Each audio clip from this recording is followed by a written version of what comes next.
In 1989, the fantastic Japanese horror movie and its video game sibling, Sweet Home, was released by Capcom for the Famicom. Now, I've spoken in detail about how much I love the Sweet Home film, so I'll put a link to that review at the end of the video just in case you haven't seen it, and in the description. What can I say? Shameless plug. Shortly after the release of Sweet Home, a young, spry man by the name of Shinji Mikami was just entering his position as a junior game designer at Capcom. In 1993, Takuro Fujiwara, the general manager of Capcom at the time, came to Mikami with a task. Create a new horror title, using the systems pioneered in Sweet Home. The rest, as they say, is history. Resident Evil, known in Japan as Biohazard, was released on the PlayStation on March 22nd, 1996. Here's an interesting fact. Apparently, Shinji Mikami hates the name Resident Evil and only ever refers to the series as Biohazard. Not just because that's its Japanese name. I mean, who am I to argue? He made the damn thing up. So, the basic premise of Resident Evil's plot is that in 1998, a series of nasty-ass cannibalistic murders have been taking place around the small town of Raccoon City, as well as sightings of monster-like creatures in the surrounding Arklay Forest. In response, a special faction of the Raccoon Police Department, known as STARS, or the Special Tactics and Rescue Squad, is sent out to investigate the area. One of the teams, called Alpha, consists of Jill Valentine, Resident Sandwich and the Master of Unlocking, Chris Redfield, a man who looks like he has to shit but just can't quite push it out, Barry Burton, the samurai with an edge, Albert Wesker, the coolest dude who ever cooled, Joseph Forrest, who doesn't last very long before being turned into zombie dog crap, and Brad Vickers. Just fuck Brad Vickers.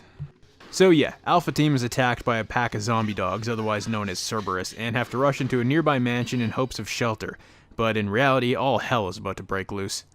Before we even get into the game itself, I just want to comment on how gloriously stupid the game's opening cinematic is. Joseph!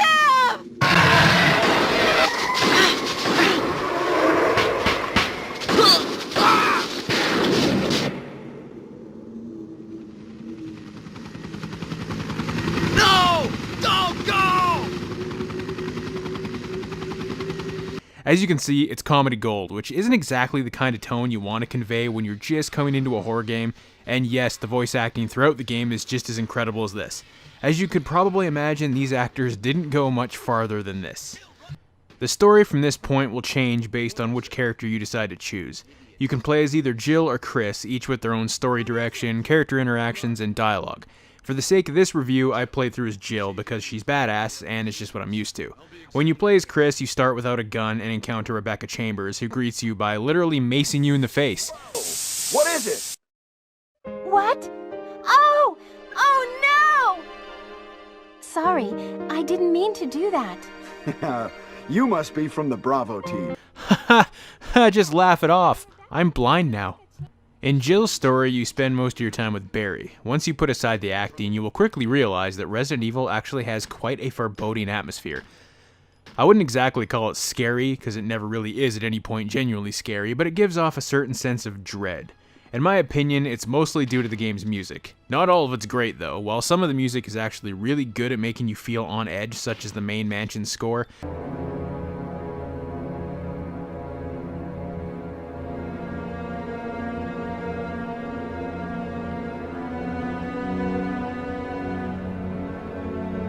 some of it sounds like a toddler got their hands on a trumpet and started farting into it.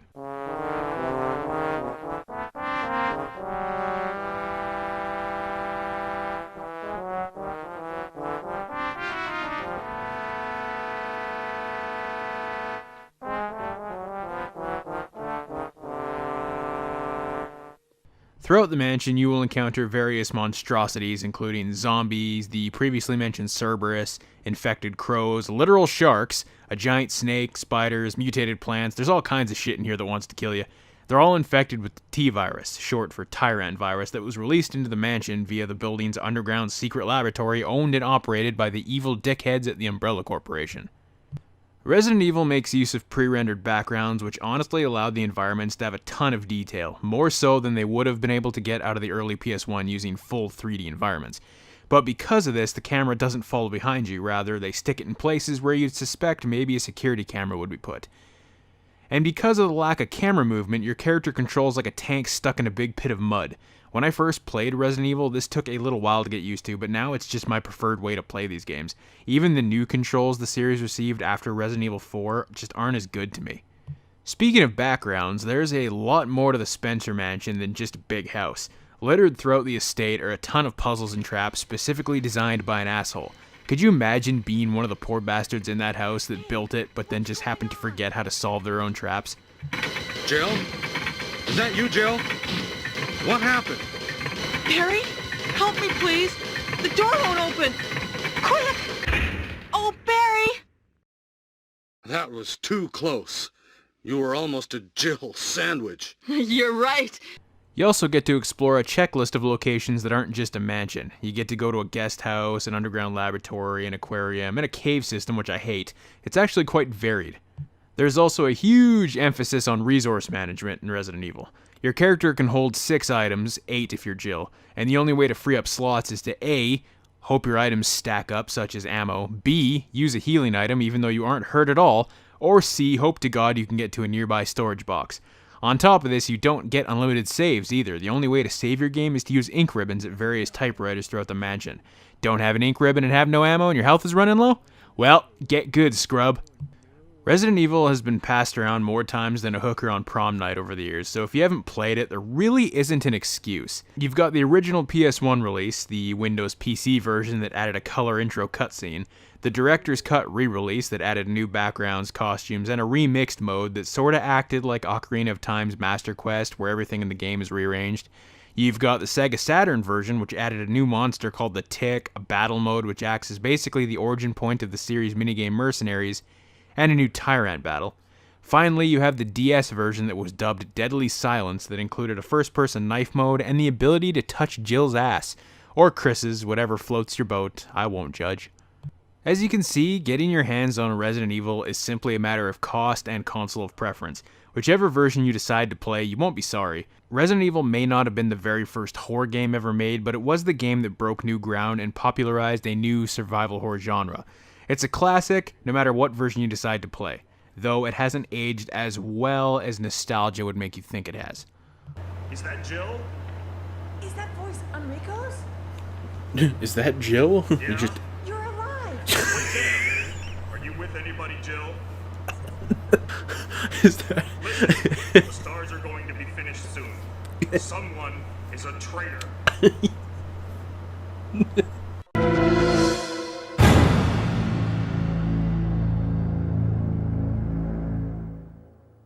So with the remake coming sometime in the next 20 years, given Capcom's total lack of any updates since they announced it, I figured now would be a perfect time to take a look back at one of the most terrifying gaming experiences ever made, Resident Evil 2.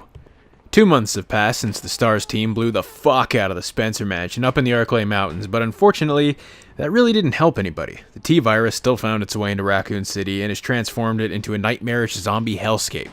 The undead tearing people's faces off, dogs and cats living together, mass hysteria, you get the point. The day the infection takes over the streets of Raccoon, a cop named Leon Kennedy, literally on his first day on the job as a police officer, arrives in town only to be greeted by zombies, zombies in cars, zombies in explosive gas tanker trucks, and a young girl named Claire Redfield who came to the city to search for her older brother, Resident Evil 1's Chris Redfield. Speaking of Claire, fun fact, her voice actress's name is Allison Court, who most gamers obviously know as Claire, but you want to know her greatest role ever? Lunette the Clown on that big-ass comfy couch. My brain blew out my ass when I found that out. Right off the bat, Resident Evil 2 drops you into hell and surrounds you with a ton of zombies literally the second the game starts up. Hey, it gives you incentive to figure out what the fuck the controls do real quick. I played this game originally on the Nintendo 64 when I was just a wee lad, and I died at least 3 times just trying to walk down the road. I sucked pretty bad. Visually, Resident Evil 2 was a massive step up from the original and gorgeous for its time.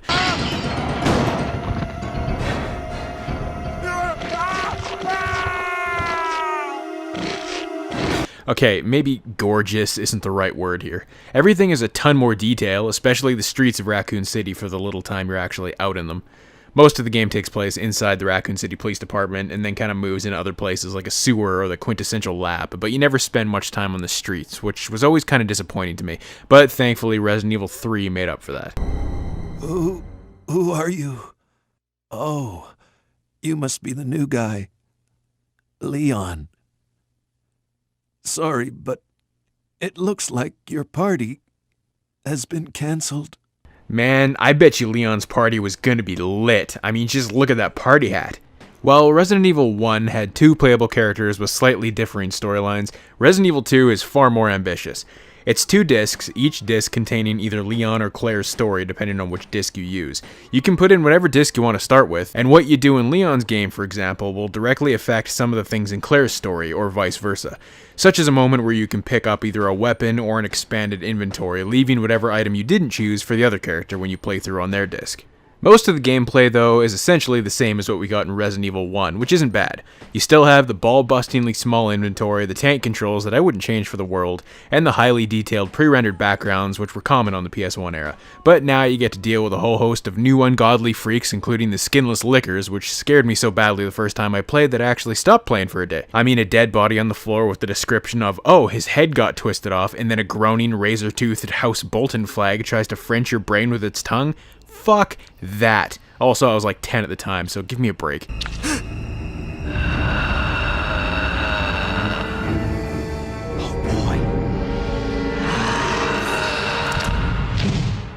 I still remember the first time I ever walked into the PlayStation and heard that creepy as shit musical cue.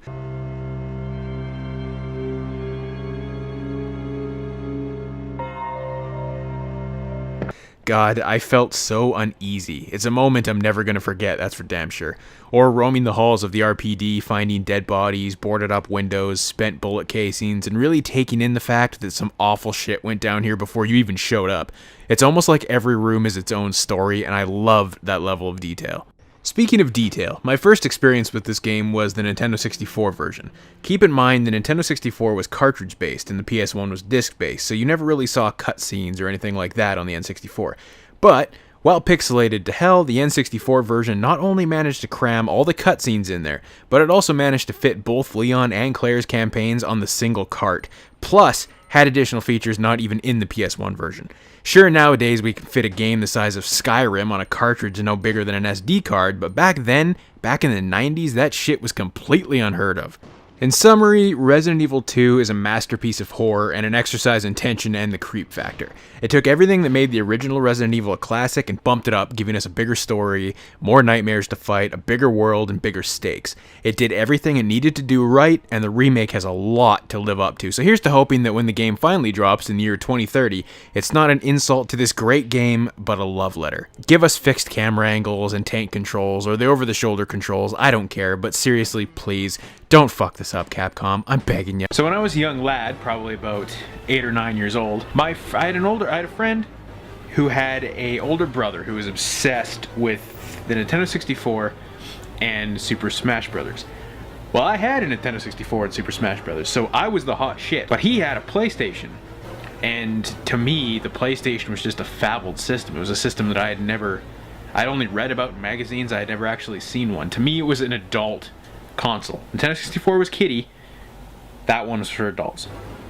So you can imagine my surprise when this brother, who was obsessed with the Nintendo 64, said, hey, you want to trade your Nintendo 64 for my PlayStation? Fuck yeah! I mean, I didn't say that because I was 8, but yeah. And he also gave me a big CD case full of games.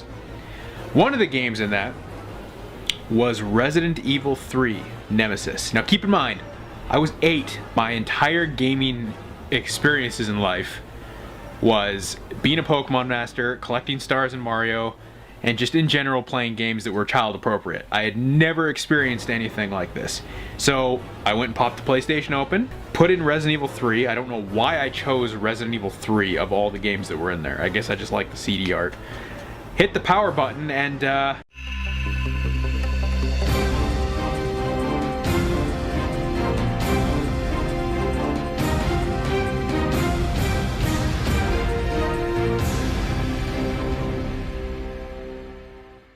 I was fucking changed for the rest of my life.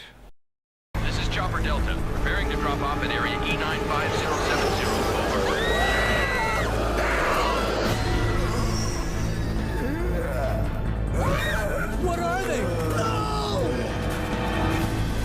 Oh my god, man, I had never experienced anything like this in my entire life. Suffice to say, this game put hair on my balls really quick. Just like Resident Evil 2, Resident Evil 3 tosses you right into the middle of the shit, surrounding you with zombies and forces you to figure out the controls within seconds, or you're gonna fucking die. Well, I fucking died. A lot. Honestly, for the first week or two, I never made it past the opening parts of the city. I had to keep walking away. I was either dying over and over or having horrible nightmares about zombies crawling through my bedroom window at night. This game messed me up good. And you know what's really messed up? I hadn't even encountered this game's real horror yet. We'll get to him later. Anyway, Resident Evil 3 takes place just prior to and just after the events in Resident Evil 2. The virus has just started to make its way through Raccoon City, and Jill Valentine must fight her way out. But this time, sporting an outfit that, according to the novelization of the game written by S.D. Perry, is perfect attire for zombie fighting. How does having 60% of your skin exposed help you fight zombies? Personally, I'd go the Brad Pitt route and duct tape my entire body with magazines, but fuck it, whatever. The core gameplay mechanics of the previous Resident Evil games return here. You still have the tank controls, the fixed camera angles, the tight-ass inventory system, but this game did introduce one feature that would go on to be a staple in the old style of Resident Evil games, and a godsend: the 180-degree turn. Mother of God, what a lifesaver. They also gave Jill the ability to dodge and tackle enemies if you managed to press the buttons at the right time, but I never got good at it. I always just did it by accident. One of my favorite features of Resident Evil 3 was the fact that, unlike the first two games, this game took place within the streets of Raccoon City, which gives it some of the most detailed and varied environments in the entire series. Seriously, every camera angle is like a work of art. I used to just stop and take long looks at all the backgrounds, trying to catch any small hidden details. This game had an atmosphere like no other. So, remember how I said I spent like 2 weeks just trying to struggle my way through the opening parts of the game? It scared me, it tested me, but eventually I finally made it to the Raccoon Police Department. Here I was, stupid little Colt, sitting in front of the TV with my bowl of cereal, not at all ready for what was about to happen. Jill! Brad! We've gotta...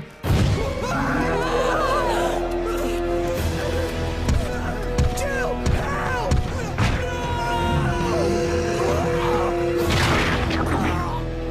No!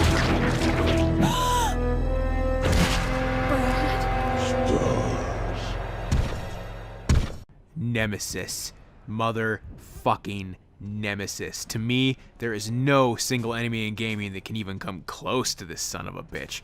It wasn't bad enough that he was a boss. This thing followed you unrelentingly. You think you're safe because you walked into another room? Huh, I wonder why the game is playing different music all of a sudden. Oh my fuck! Nemesis alone is the sole reason it took me so long to ever go back and revisit this game years later when I actually knew what I was doing. The anxiety of knowing he was going to come smashing through the fucking door the moment I tried to run was just too much for 8-year-old me. Resident Evil 3 also introduced the gaming world to Carlos Oliveira, and I know I might be the minority on this one, I'm not sure, but I never really liked Carlos. He's just a smug, prickish ladies man type of guy, and I never really found his character to be interesting. Honestly, I wish the game could have focused solely on Jill, or at least found some way to have Chris Redfield make a comeback, but I guess within the canon of the story, it just wouldn't make sense to have Chris in it. Unfortunately, because unlike the last two games, it only has one main playable character, the length of the campaign is a lot shorter than the last two games. But the ending to Resident Evil 3, man, that was a defining moment in the series' history. In Resident Evil, it's common for whatever building you're in, be it the lab or the mansion, to have some sort of self-destruct sequence, but none of them set the stakes quite this high. Raccoon City is completely obliterated by a nuclear missile. I was completely floored by this cutscene. It was gorgeous, it was haunting. This was the perfect way to end the Raccoon City saga.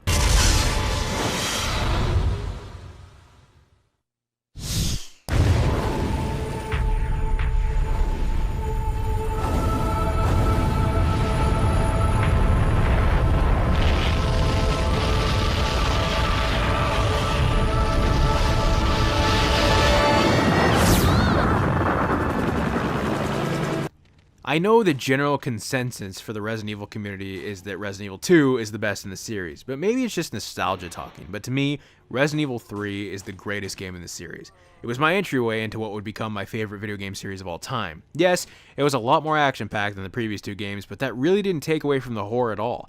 The creepy destroyed streets of the city, the ambience and music, constantly having to worry about Nemesis fucking your shit up at every turn, and never really feeling safe. This game had it all.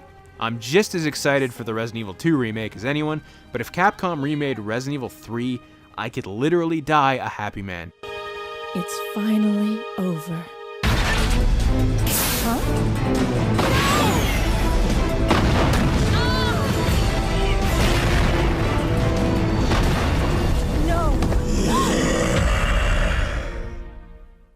Okay, look, I know the popular thing nowadays is to hate on Resident Evil 5 and Resident Evil 6. Yeah, 5 and 6 took the series in a direction that fans didn't want, and I mean, 6 had a dinosaur. What? But there exists a game, a Resident Evil title so worthless and shitty that it hurts my soul just to bear its name. Ladies and gentlemen, as if ladies watch this channel, this is Resident Evil Survivor. And just, dear God. Survivor was always a bit of an enigma to me growing up. I love the old Resident Evil series, they're some of the staples of my childhood gaming experiences, but Survivor, I never got to play. I read about it, knew of its existence, but I was just never able to find a copy anywhere. It always eluded me. Man, I wish it stayed that way. The game starts with one of the funniest things I've ever seen in my life.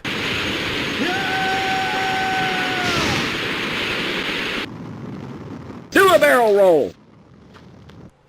And then you quickly realize that unlike the previous entries in the series, Survivor is a first-person shooter.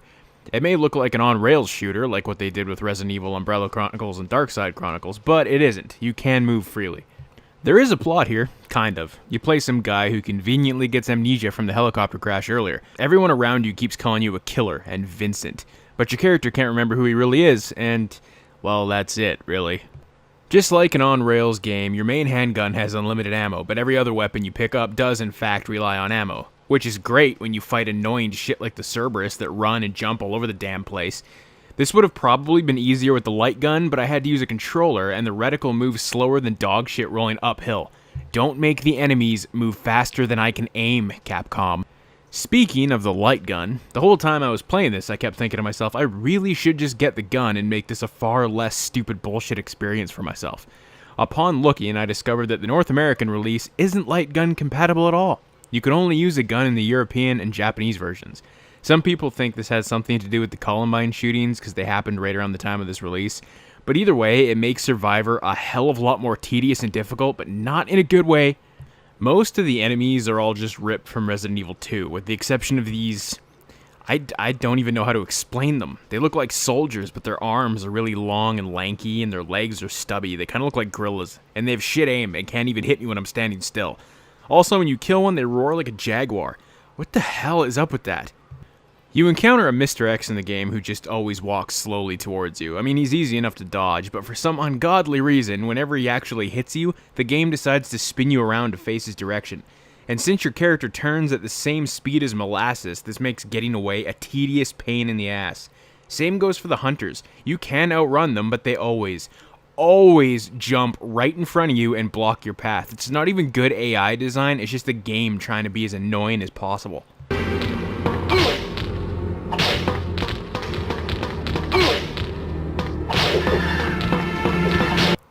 Now let's talk about the voice acting. No, it's not good. The original Resident Evil is infamous for its garbage acting, but I swear, this piece of shit is on the same level of awfulness. The only difference is that no one wants to remember that this game exists. Yet it was written by Nobuo Sugimura, who also wrote Resident Evil 2, which was cheesy, sure, but nowhere near this level of atrocity. The guy even wrote the Onimusha game, so what the fuck happened here? But hey, at least while you're bumblefucking through this game, you get treated to such classic lines as... No, this is me. I am Vincent. It was all my fault. About an hour into the game, I came to a realization that I had yet to find a typewriter or any sort of save point. I found this to be quite odd. It's a Resident Evil game made in the year 2000. A save point should just be expected. At least you'd think. But no, Survivor has no save points. Not one. The only way to save the game is to die and not continue, or beat the game, and even in those cases, it doesn't save your actual progress, it just keeps your weapons and items for you. Are you fucking kidding me? I mean, yeah, the game isn't nearly as long as your typical Resident Evil, but that's still bullshit. Are there any positives about the game at all, you might be asking? Can anything redeem this shit heap from the bowels from whence it came? Well, sometimes the atmosphere is kind of cool, and, some of the files are interesting to read, and, yeah, that's really about it. It's quite clear that Capcom doesn't like to pimp this game out. You never really hear about it anywhere, and unlike pretty much all the PS1 Resident Evil games, it's not even available on the PlayStation Network. For good reason!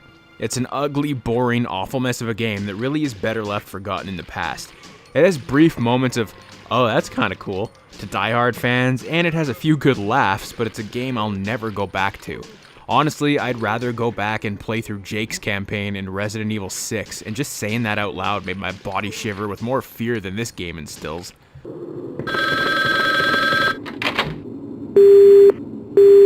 The phone hang up.